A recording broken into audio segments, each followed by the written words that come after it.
If you think history can't be scary, think again. Like ghost stories and haunted houses? Well, for this Halloween, Jamil Doneth gives us a history lesson that will have you on the edge of your seat.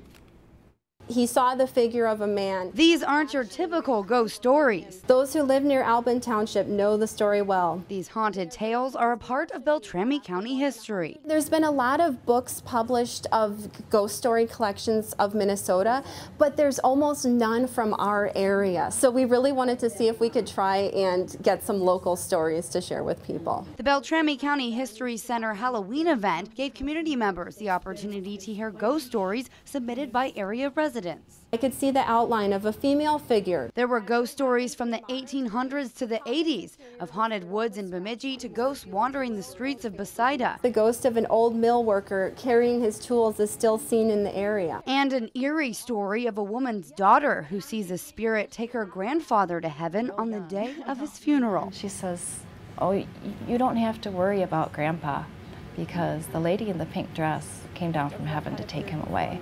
My grandmother had on a beautiful pink dress when she was buried, but she was too young to remember that, and nobody ever talked about it. But not all ghost stories were scary. Some were stories of guardian angels or comical ones, like the mischievous ghost Gilbert. She could hear footsteps as the floor creaked, and things kept getting moved from where she set them. When anything happens, as they usually do in people's homes, it was blamed on Gilbert. Gilbert did it. And as part of the haunted history lesson, there was a slideshow of spirit photography, popular in the Victorian time period when people often participated in seances to try and connect with the other side. At the time, people believed that images of their loved ones were showing up in photographs, images of their deceased loved ones. So ghost stories can be educational and history can be quite spooky, especially when it's a ghost haunting your neck of the woods. Jamil Doneth, Lakeland News.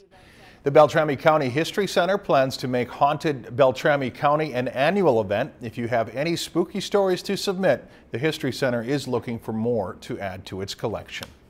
If you've enjoyed this segment of Lakeland News, please consider making a tax-deductible contribution to Lakeland Public Television.